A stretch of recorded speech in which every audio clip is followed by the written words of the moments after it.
No more me, myself, and I. The sacraments of communion and mission. Holy orders and marriage.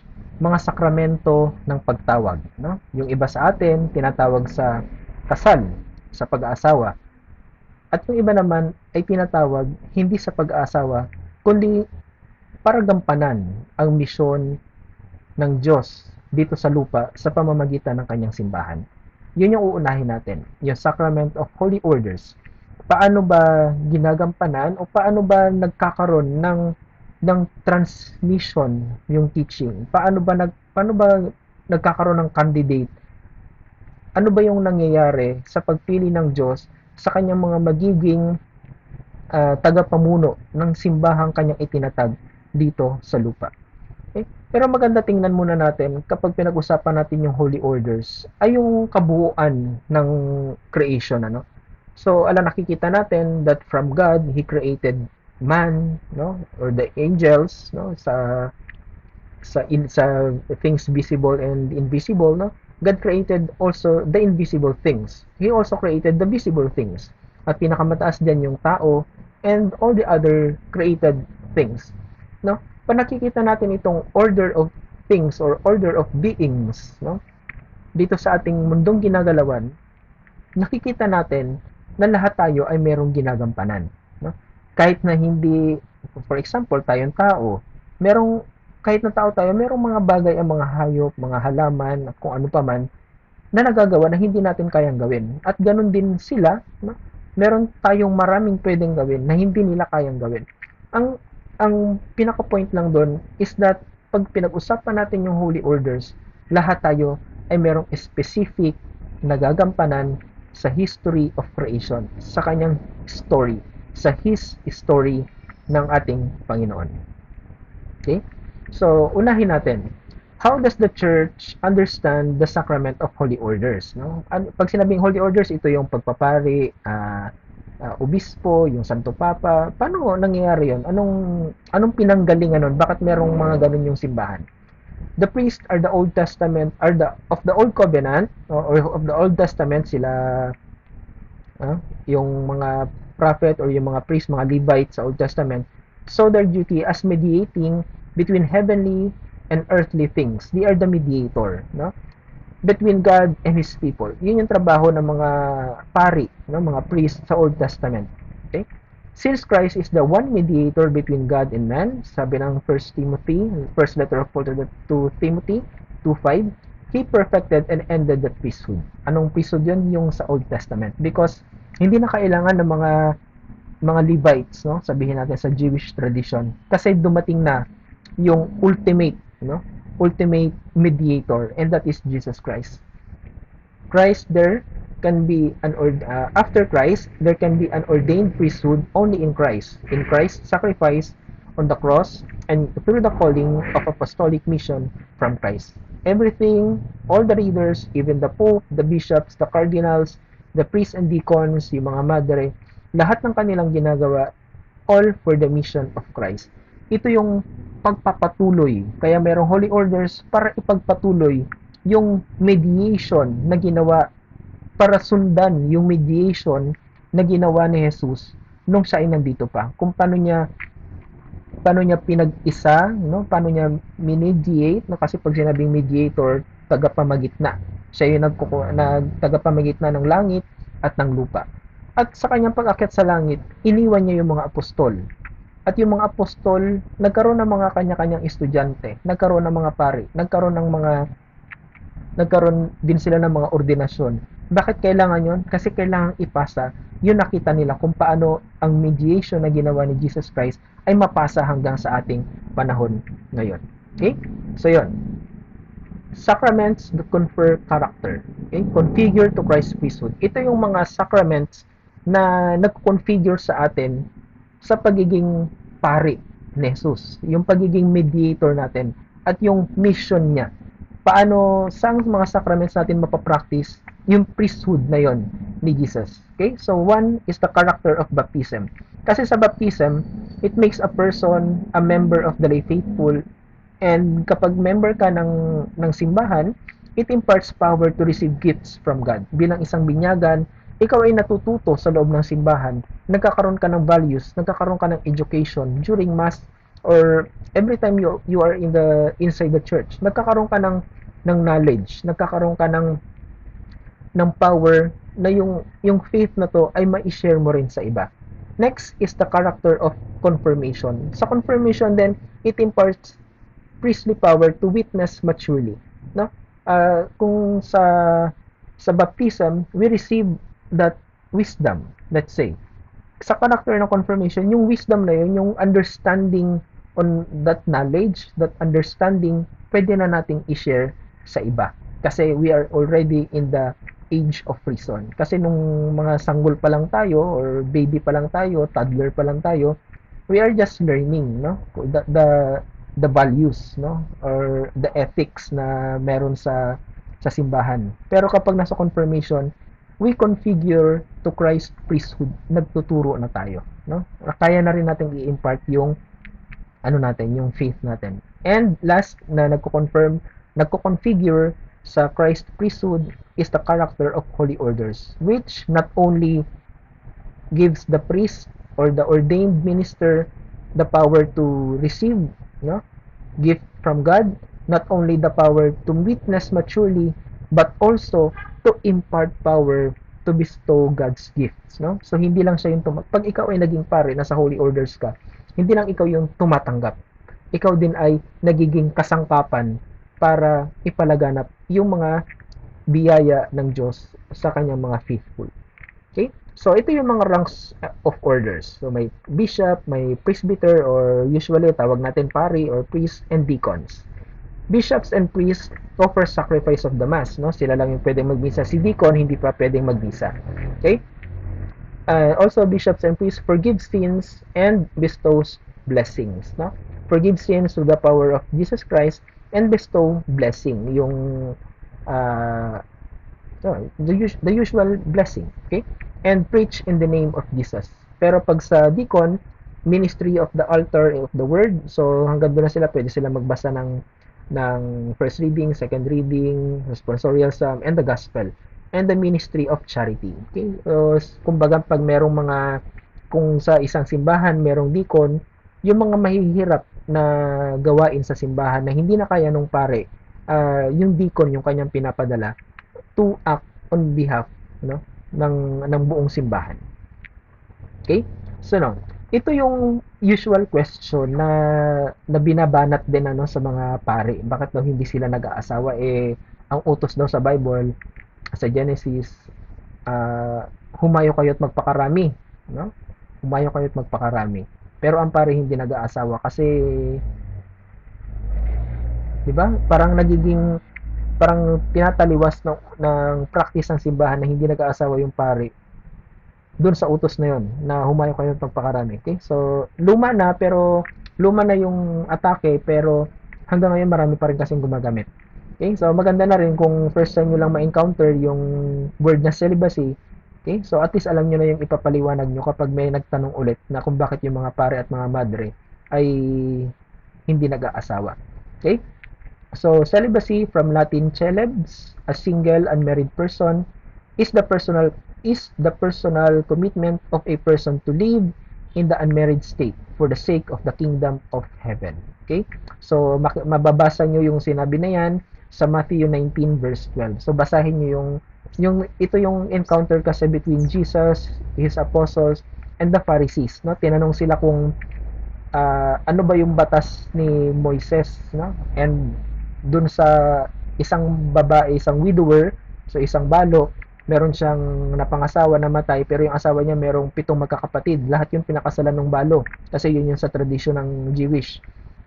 Ngayon ang tanong kay Jesus doon, sino yung pakakasalan pagdating sa langit? So nagkaroon sila ng dialogue doon. And in the end, regarding marriage, sinabi ni Jesus doon na yung iba ay hindi nag-aasawa for the sake of the kingdom of heaven. Yun yung celibacy. Kaya hindi nag-aasawa yung mga pari at madre for the sake of kingdom of heaven. Kasi nga gusto nila ng undivided responsibility, no? Undivided love for God the Father, to follow Jesus' way of life and to live an unmarried chastity. Okay? So, simple lang. Bakit hindi nag-aasawa yung mga pare? Kasi hindi naman nag-asawa yung kanilang sinusundan, which is Jesus Christ. Kasi just imagine kung gaano magiging komplikado yung buhay ng pare kung siya ay may asawa. Kung meron siyang daladalang responsibilidad sa pamilya. Paano niya gagampanan yung kanyang responsibilidad bilang ama ng buong parokya? Okay? So, also, maliban doon, mas malalim kasi si Jesus mismo ay hindi nag-asawa. No? Para mapanindigan niya, para magawa niya ng maayos yung 3 taon niya na mission life dito sa lupang ibabaw. Kaya merong celibacy. Kaya hindi nag-aasawa yung mga pari at madre. Okay? So, yan. So, punta ulit tayo sa sacramental matter and forms, the 3 stages of the sacraments. First, ano yung sa first stage ng sacrament? So, the matter yung sacramental matter sa first stage is yung laying of hands, no? Yan yung sacramental matter. And yung sacramental form is yung ordination prayer na binabanggit ng obispo. Tanging obispo lang ang pwede mag-ordain. No? So yung pare at deacon, hindi sila pwede mag-ordain. But only the bishop can ordain a priest, no? And a deacon. In the priestly ordination, the bishop calls down God's power upon the candidates for ordination. It imprints upon the soul of this man an indelible seal that can never be lost. So once na maging pare, habang buhay, ikaw ay pare, ano? Like Melchizedek of old, no? Forever priest. As a collaborator with his bishop, the priest will proclaim the word of God, administer the sacraments, and above all, celebrate the Holy Eucharist. So, after ordination, yan na yung magiging trabaho ng isang pare, no? Siya na yung he will also proclaim the word of God, no? He will administer the sacraments, the 7 sacraments, and above all, he will celebrate the Holy Eucharist, celebrating, handling the body and blood of God, of Christ. Okay? Next, during the celebration of a Holy Mass, the actual ordination of the priest begins when the candidates are called by name. Okay? So, yun yung sa isa pang part ng sacramental matter. After the bishop's homily, the future priest promises obedience to the bishop and his successors. No? So, kagaya, mapapansin natin, ano, kung may kilala kayong pare, na-observe natin yung mga pare, kahit saan sila itapon, no?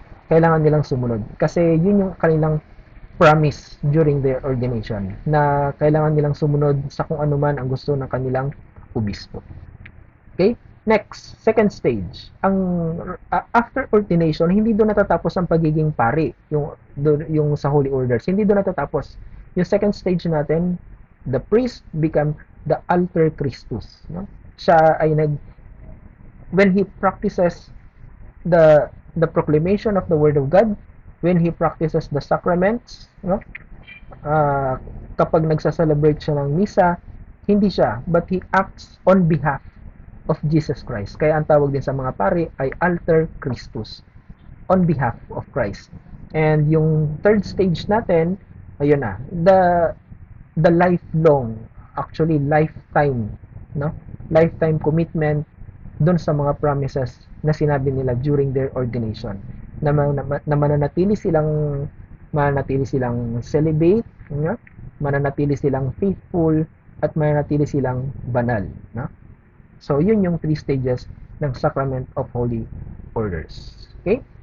So yun, in connection dun sa pinakita natin kanina on how Jesus Christ is the ultimate mediator between heaven and earth, his alter Christus, the priest, those who are ordained, they are sila yung mga naiwan dito sa lupa to mediate, no? To mediate between God and the people during the celebration of the Mass. Also, yung sa Holy Orders, yung mga pare, they have the capacity, no, to forgive sins on behalf of Christ and also to administer baptism, no? So yun yung mga big responsibilities ng mga pare. Not also that, sila din ay naging responsibilidad nila na magturo, mag-administer ng mga sacraments, and ipalaganap yung salita ng Diyos. All not for themselves, but for the glory of God's kingdom. Para ilapit yung mga tao sa Diyos at hindi yung ilayo ang mga tao sa Diyos. Okay? Next, sa sacrament of communion, yung sacrament of marriage, no?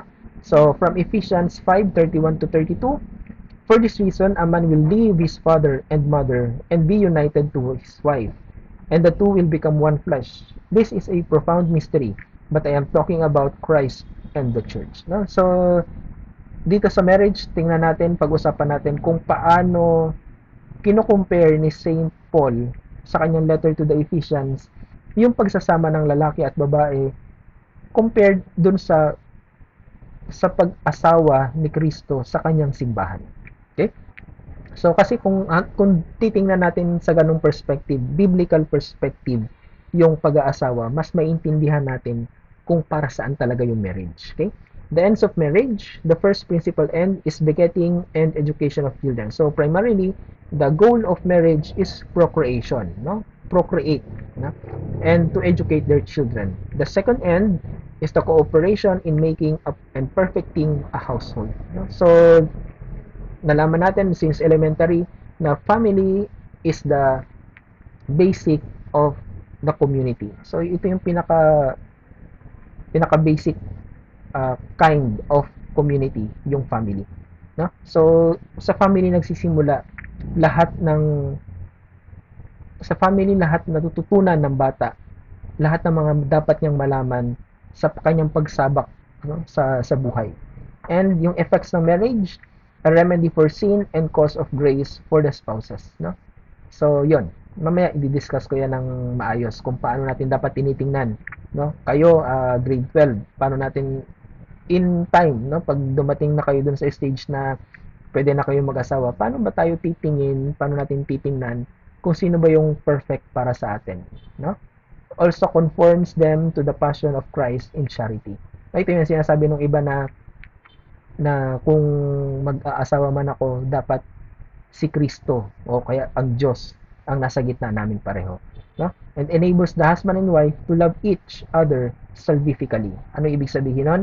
So yun na, hindi tayo nagmamahalan just for procreation, dahil lang sa shotgun marriage.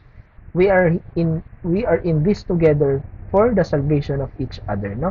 Nasa nadalhin natin yung isa't isa sa kaligtasan, hindi dun sa impyerno. Okay? So, why did God dispose, no? Why did God created man and woman for each other?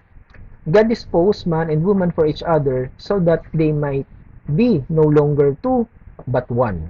In this way, they are to live in love, be fruitful, and thus become a sign of God Himself, who is nothing but overflowing love. Okay? So, yan yung kaya create ng Diyos ang lalaki at babae para sa ay maging isa, no? Kaya nga sinasabi natin palagi, you are my better half, no? May mga term tayo na gano'n, you are my better half. Minsan ganun din na kulang ako pag wala ka. Ba't kaya may mga ganong dialogue? Kasi we realize also, no, kahit kayo ngayon nasa right reason na kayo, nasa age of reason na kayo, na-realize natin na meron tayong mga may kulang sa atin, and sometimes, no, hindi ko pinopromote, no, na hindi pa kayo graduate, hindi ko pinopromote, pero merong longing, or kahit tingnan na lang natin yung parents natin, ano, bakit kaya kahit na palagi sila nag-aaway, palagi silang nagkakatampuhan, still they are together, no? Kasi nga si lalaki ay merong hindi kayang gawin na very basic kay babae. At si babae naman, merong mga hindi kayang gawin na napaka-basic lang sa kanyang mister. Okay? So, pag nakikita natin ngayon yung the opposite do attract, no? It is the attraction of the opposite. Hindi lang basta attraction of the opposite. It is the attraction of the good in other, no? Yung na-attract ka dun sa tao, hindi dahil lang basta attracted ka. Na-attract ka sa kanya, it's because you see something good in him or in her na wala sa'yo. Doon ka na-attract, no? Kaya sabi, parang bulag naman yata yung tao na to. Hindi, kasi hindi niya nakikita yung value. Unlike doon sa lover, no? Nakikita niya yung value ng nung person being loved, no? Yun yung nag-attract sa kanilang dalawa. And those attraction to the good ang nag-iisa dun sa dalawa. Okay? What does it mean to say that the family is a church in miniature? So, bakit sinasabi daw na yung family ay parang maliit na simbahan, no? Kagaya nga ng sinabi natin, sa loob ng tahanan nagsisimula, no? Sa loob ng tahanan nagsisimula ang lahat ng dapat matutunan ng bata. Kaya minsan sa mga nakakita kung paano ako kung paano ako magturo sa senior high school, no? Also ako ay prefect of discipline din. So I am dealing with those students na medyo problematic when it comes to attitude. Ang tinatawag ko agad magulang, hindi para ipahiya yung magulang. Kasi nagiging ganito yung bata, not because of the school, no? Hindi dahil sa community. Kasi family ang very foundation. Kaya kung may problema yung bata, may problema ang pamilya. Na? Hindi maayos ang pamilya, kaya may problema yung bata. Kasi kung walang problema yung bata sa kanyang loob ng tahanan, hindi magiging pasaway, hindi magiging ganito yung paglaki ng bata or yung attitude ng bata. Kasi nga, we believe that the family is the church in miniature. Dito nagsisimula lahat ng mga tinuturo sa simbahan, lahat ng mga tinuturo sa eskwelahan. Hindi sumunod na lang to. Ang pinakaunang natututunan ng mga bata ay kung ano yung meron sa loob ng tahanan. Okay? So, yon. The ends of marriage. So, yon, begetting and education of children. The second end, cooperation in making up and perfecting household. Ito napakaganda ng sinabi ni Fyodor M. Dostoevsky, no? And ni Francois Muriach. To love a person means to see him as God intended him. Napakaganda, no? Ganun magmahal ng tao. Hindi lang dahil nireto sa'yo, hindi lang dahil same kayo ng horoscope, nako. Dahil compatible ang horoscope ninyo, yung zodiac sign ninyo, hindi ganon. To love a person means to see him as God intended him, no? Dapat ganun mo siya tingnan. Tingnan mo palagi in the perspective or in the eyes of God, no? Ito ba ang binigay ng Diyos sa akin? Kasi kung Diyos ang may bigay nito, bakit parang demonyo ang kumilos, no? Kung Diyos ang nagbigay nito, bakit parang miserable yung buhay ko? So, kaya dapat tinitingnan natin ano yung good na na-attract sa atin doon sa tao. Hindi yung kasi nireto lang. Okay? Next, yung kay Francois Muriach. To love someone means to be the only one to see a miracle that is invisible to others. Okay? So, same thing dito na beauty is in the eye of the beholder. You know? Kasi, alam nyo, kahit na anong sabi natin sa mga kaibigan natin na parang bulag sila, di ba? May mga friends tayo na ilang beses nang niloko, ilang beses nang pinagpalit, no? Pero pag binalikan sila, balik agad. Bakit kaya itong friend natin na to, hindi niya maiwan-iwan yung tao na to, no? Bakit kaya? Kasi hindi tayo para sa atin ang tanga niya, no? Para sa atin, hindi tama yung ginagawa niya. Pero doon sa kaibigan natin na nagmamahal, wala siyang iba nakikita. Kasi kapag nagmamahal ka talagang tunay, hindi mo titingnan yung mga pangit. Doon ka sa value. Kasi alam mo na yung value na yon, yun yung magpapabago sa lahat ng pangit. Yun ang magpapabago, yung good na yon, yung goodness na yon, yung value na yon na natatangi lang doon sa minamahal natin. Kapag kapag yun ay naningas, kapag yun ay sumabog, no? Yun ang magpapabago dun sa tao natin. At yung nagmamahal, yun yung nakikita niya dun sa kanyang minamahal. Na kahit na tayo mga kaibigan, nakikita natin parang irrational na. Ewan ko sa'yo, bahala ka na dyan. Ilang beses na ka namin pinagsasabihan. Hindi ka nakikinig sa amin. Pero naintindihan kaya natin kung ano yung nakikita niya? Of course, hindi. Kasi tanging sinagmamahal lang yung nakakakita nun sa kanyang minamahal. No? So, uh, yun yung pag-ibig, no? Yun yung pagmamahal. That's how we find mate, no? Sana ganon. Yun yung ideal, no? Okay? So also wag din natin kakalimutan, sabi nga doon, the one effect of marriage is enable the husband and wife to love each other salvifically. Na sana yung pagsasama nila is not for whatever end na gusto lang nila. It must be for the salvation of each other. It must be for the salvation of their entire family. Okay? The most profound thing about Christian marriage, however, is the couple's knowledge. We are living image of the love between Christ and church. Ito na yung sinasabi ni St. Paul kanina. Okay? So, Christ and the church, the husband and wife. Let's look at Christ as the husband and look at the church as the wife, no? Si Jesus Christ ay umalis na dito sa langit, but dahil nga inasawa niya yung simbahan, no? Married with the church, no? Napapanatili niya, no? By providing. Si husband, si Christ, si Jesus Christ are providing the church. Si husband, pinoprovide niya si si wife, no? Pero si church, in return, no? Pinapangalagaan niya yung kanyang faithful, yung kanyang society. Si church, pinapangalagaan niya yung kanyang mananampalataya. Si wife, kahit na nagpo-provide ay si husband, si wife naman, pinoprovide niya ng care, ng love, yung kanilang offspring. Like how the church provide love and care for the whole church. No? Yun yung gustong i-point out ni Saint Paul doon sa kanyang uh, letter to the Ephesians, doon sa chapter 5 verses 25 to 26 and 28. Okay? Husbands, love your wives as Christ loved the church and gave himself up for her, that he might sanctify her, having cleansed by her by washing of water with the word. Even so, husbands should love their wives as their own bodies. Okay? So, yun yung idea, no? Yun yung sana yung perfect marriage. Yun sana yung perfect natingnan kapag merong kasal, kapag merong nagsasama, yung union, no? Why God disposed man and woman for each other to become one, no? Ganon din sana yung kagaya nung paano iniingatan ni Jesus Christ sa pamamagitan ng Holy Spirit ang kanyang simbahan, ganon din sana pangalagaan ng husband ang kanyang wife, okay? To nurture, no? And in return, si wife is to protect the offspring. The church protects the faithful. Okay? So, yan po yung ating lesson for the sacrament of holy orders and sacrament of matrimony.